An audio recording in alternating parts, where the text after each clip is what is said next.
2022 2020 जायनाखि गोदान इंराजि बोसोर दिनैनिफ्राय जागायजेनबाय बे जागायजेननायनि एसे आगोलाव जों कार्बि आंलंनि थाखाय मोनसे मोजां रादाब कार्बि आंलंनि लांहिन टाउननिफ्राय 2 किल'मिटार एसे सिङाव जोंनि कार्बि आंलंनि बर' रायजो आसामनि बर' रायजोफोर बर' फिसाफोरनि थाखाय रादाब मोजाङा बेनो जाहैबाय रत्नेश्वर नार्जारिया आदा रत्नेश्वर नार्जारिया जोंनि थाखाय कार्बि आंलंनि थाखाय आसामनि बर' रायजोनि थाखाय मोनसे मोजां रादाब बिथाङा साहित्य एकाडेमि बान्था मोननो हादों कार्बि आंलंआव आरोबाव सासे साहित्य एकाडेमि बान्था मोनगिरि जाहैबाय बिथाङा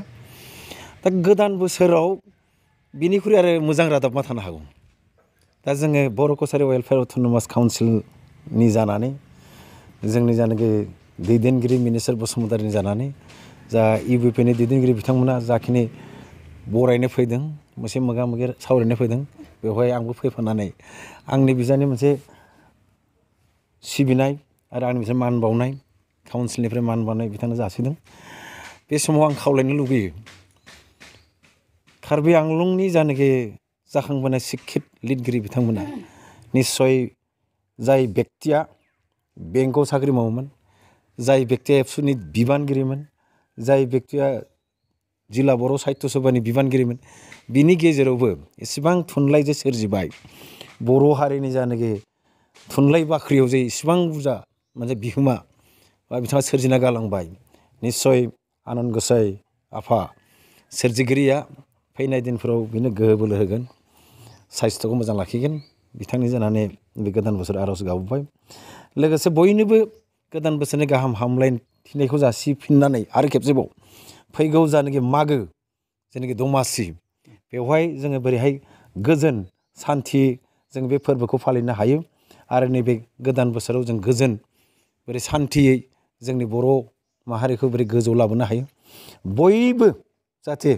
फैगौ दिनाव मोनसे चेलेन्ज रोखोमै लानानै मावनांगौ जोंनि थांखिफोर गावनि इन्डिभिजुवेल जानाखि थांखि बेक्तिगत थांखिजों लोगोसे बर' जातिनि जानाखि थांखिफोर जाफोर जेंनाफोर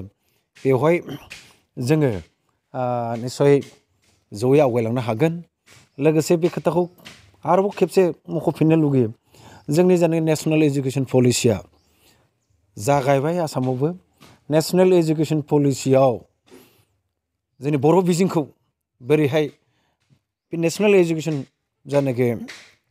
पलिसि बेवहाय बोरै खाबजानानै जोंबो आवगायलांनो हायो बेनि थाखाय जोङो आरो खेबसेबो गोदान बोसोराव जानजि खाफ्रादोनि आं सानो जोङो जयै थानानै बेखौ जुदि जोङो आवगायलाङोब्ला जों नेसनेल इडुकेसन पलिसिनि जानाखि बेखौ लानो नागिरनाय बाहायनो नागिरनाय बर' बिजोङा निस्सय बाहायनो हागोन बर' बिजोङाव जोङो मोजाङै थांनो हागोन बेखिनिखौनो आसा खालामनानै आदानो आरो खेबसेबाव आरो बाजैनो आरो खेबसेबाव मोजां मोनसे गोसो सिंनि आंनि मानखौ बावफिनबाय गोजोन्थों गिबि गिबियावनो 2022 सननि जिथु दिनै 1 तारिख गोदान बोसोर बेनि थाखाय आङो कार्बि आंलं इउनाइटेड बर' पिपल्स अर्गेनाइजेसन जानानै नोंथांमोननि नैबे जिथु प्राइम 24 हेडलाइन्स आरो पिबि निउस खौ जोंनि कार्बि आंलंनि जानानै साबायखर जासिबाय जे नोंथांमोनहा बेयाव फैनानै जोंनि दिनैनि बे समाव जोंनि जिथु खुसिनि सान बे खुसिनि सानाव नुजाफैनानै जोंनि निउसखौ कालेक्ट खालामफैबाय बा लांफैनायनि थाखाय जायखिजाया जों कार्बि आंलं इउनाइटेड बर' पिपल्स अर्गेनाइजेसन जानानै आरो गासै कार्बि आंलं बर' मोखां आफादफोरनि जानानै जोबोद गोजोननाय मोन्दों दिनै जोंनि गेजेराव जुदिअ साब्रै साबा बेबायदि साहित्य एकाडेमि एवार्डि दंमोनब्लाबो आरो दिनै सासेबाव आरो जोंनि गेजेराव मानब सम्पद होननांगोन हिउमेन रिसर्स होननांगोन जोङो आरोबाव सासे मोननो हाबावदों बिथांनि मुङानो जाहैबाय रत्नेश्वर नार्जारि जोंनि लांहिन समस्तिनि सिङावनो थानाय मावामारि गामिनि बिथाङा गोबां सम गोदो एबसुआवबो बिदिनो खामानि मावबोदोंमोन दैदेनगिरि हिसाबै आरो बेबायदिनो नैबे एबसुखौ एसे दोनथ'नानै बिनि उनाव आरो बिथाङा जोंनि जिथु जिल्ला बर' थुनलाइ आफाद बेयावबो लेङाइ आफादगिरि महरै गोबां सम मोजाङै सालायबोदों बिनि गेजेरावनो बिथाङा गोबां लेखाबो लिरबोदों बेखौबो मुंख'नांगोन बिथाङा मोनसे समाव बेंकआवबो साखरि मावोमोन बिथाङा बे बेंकनि साखरिखौ दोनथ'लायनानैबाबो दिनै जिथु थुनलाइनि मुलुग बे थुनलाइनि मुलुगाव आगान होनानै जिबायदि मोनसे जोंनि गेजेराव मोनसे नाम बा जोंखौ कार्बि आंलंनि सुबुंफोरखौ गौरब मोनसे अनुभब खालामनो मोनसे दिनै खाबु होबाय जों बेनि थाखाय बिथांनिसिम गोजोननाय जासिबाय रोजा रोजा साबायखर थाबाय बिथांनिसिम जायखिजाया नैबेनि गेजेराव जोङो माखासे बाथ्राखौ बुंनांगोन जोंनि गेजेराव गोबां जिथु इयुन जोलै बिथांनिफ्राय जाहाथे इन्सपायार जायो जोङो बुंगोन जोंनि माखासे लोगोरि बा जोंनि माखासे जोंनि सामनि माखासे जिखिनि लिरनो सोलोंबोनाय जाहाथे नैबे बिथांमोनखौनो मोनसे इन्सपायारेसन मोनसे बायदि लानानै बा बिथांमोनखौनो आइडल बायदि लानानै जाहाथे जोङो थुनलाइ मुलुगाव आगान होलायलायनो हायो नैबेखिनिखौ जोङो दिनैनि बे गोदान बोसोरनि समाव बिथांखौ साबायखर जासिनायजों लोगोसे जोङो गासै जोंनि कार्बि आंलं होननानैल' नंला बुहुमनि बर'फोरखौनो मोनसे एग्जाम्पोल बायदि बिथांखौ लानानै खामानि मावलायलायनो हाथों होननानै जों मोनसे आसा थिदों माने आंनि जिबनाव बेनो गिबि नालाय आं ओरैबादि मोजां मोनदों आं बादि सासे नेहात लिरगिरिखौबो जे आफादनिफ्राय बरायनाय फैदों बेनि थाखाय आं जोबोद मोजां मोनदों साबायखर होदों आं जोंनि बे इउपिपिअ आफादखौ आरो मा लेखा लिरनानै आं लिरनाय लेखाया जाबाय दिखुरा सल'बाथा बेखौ सेबखांनाय जादोंमोन बड' पाब्लिकेसन बर्ड बड' साहित्य सभानि बड' पाब्लिकेसन बर्डआ 2017 मायथाइयाव ओमफ्राय बेबायदि लेखा बर' खन्थाइ रायथाइफोर गांबेसेसो लिरखो आं गासै गांब्रै लिरबाय बेजों लोगोसे गिबियाव लिरदोंमोन आं राव सोलायनाय पद्मश्री रंबं तेरां सारनि रंमिलिर हाहिनिफ्राय बर' राव सोलायदों आं रंमिलिनि मिनिनाय बेयो 2014 आरो बेनिफ्राय नैथियावथ' बेनो जाहैबाय दिखुरा सल'बाथा थामथियाव हारसानि लिरदां जोंनि बे दंफांनि फिथाइयाव साहित्य एकाडेमि बान्था मोननाय जुनिल कुमार ब्रह्मनि नैथि सल' बिजाब जापाननि सैमा बेखौनो आं हारसायाव राव सोलायनानै लिरदों जापाननि कुकुर होननानै आरो बियो 2017 आरो बेनिफ्राय आं सल' बिजाब गांसे लिरबावदों बेनो जोबथा होनजायो जोबथाथ' नङा आरो लिरबावगोन आं अब्लाबो दा माबानाय सेबखांजानायनि मादाव बेनो जोबथा आरो साननु गोबोर आरो बायदि सल' बेनि ओंथिया जाबाय इंराजियाव इल्युसन डिसिलिउसन एन्ड आदार स्ट'रिज असमियाव बुङोबा भ्रमभ्रस्ट आरो बिभिन्न गल्प बे गांब्रैखौनो आरो दाबो आंहा सेबखांनो गोनां दं रां राशिनि एसे प्रब्लेम दं आंहा ओंखायनो हाथ'वाखै बे 2022 मायथाइनि मादाव आं गांसेब्लाबो आं दिहुनबावगोन बेनिख्रुइ बाराथ' आं दिहुननो सानदों अब्लाबो देहा पाथियाबो आंहा एसेबां थिग नङा ओंखायनो आं गांसेखौ दिहुनगोन होननानै आं दा बोलो फोरादों आरो बे समाव बे इयुन फैबाय थानाय उन्दै लिरगिरि खन्थाइ रायथाइ लिरगिरि गोबां दङ बिथांमोनखौ मा खावलायगोन मोनसे मोजां सोंलु दा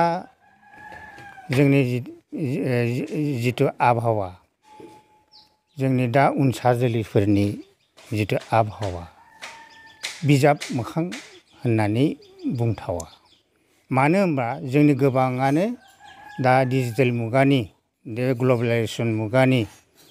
बे दाजेमफोरजोंसो मुखुब जाना थायो जेरै मबाइल टिभि बेफोरावसो बेफोरखौ सोलोंनांगौ इन्टारनेटआ नांगौ नाङा नङा बे डिजिटेल मुगायाव नाथाय मोनफ्रोमबो बेसादाव मोजां गाज्रि बिथिं थानाय बायदि मबाइलावबो दं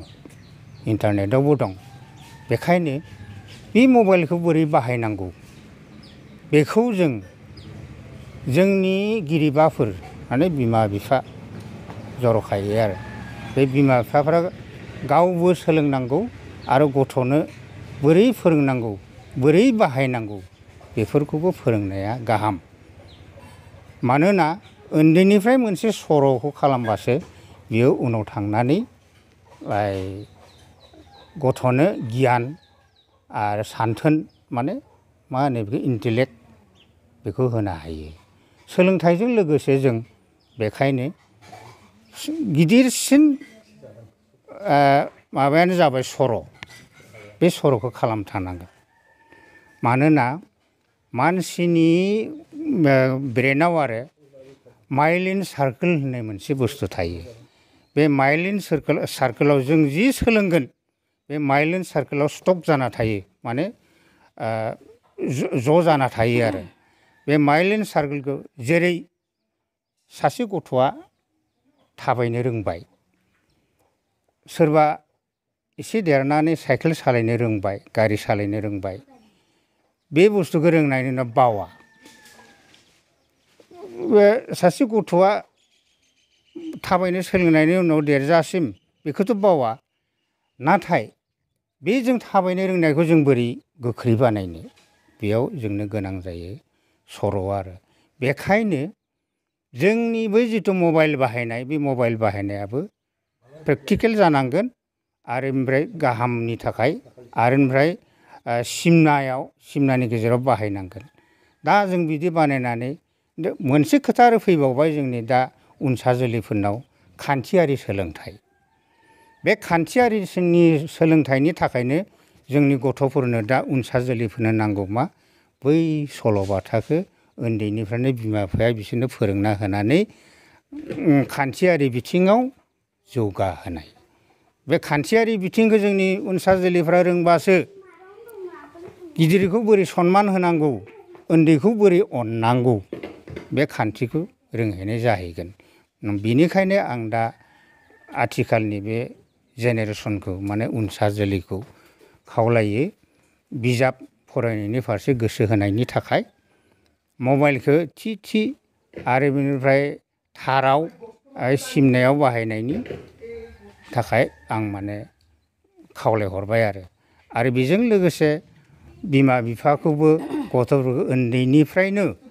मबाइल बाहायनायनि सिमना आरो थाराव बाहायनाय बेफोरखौ फोरोंनो थाखाय खावलायनाय जाबाय। बे बेलायाव बिमा बिफाया गावबो मबाइल बाहायनायखौ गावबो सोलोंनांगोन, फिसानोबो फोरोंनांगोन। आरो बेनिफ्राय बै सल'नि गेजेरजों गथ'फोरनो बे खान्थियारि सोलोंथाइ बेखौबो जाहाथे होलाङो, आं बेखौनो खावलायो।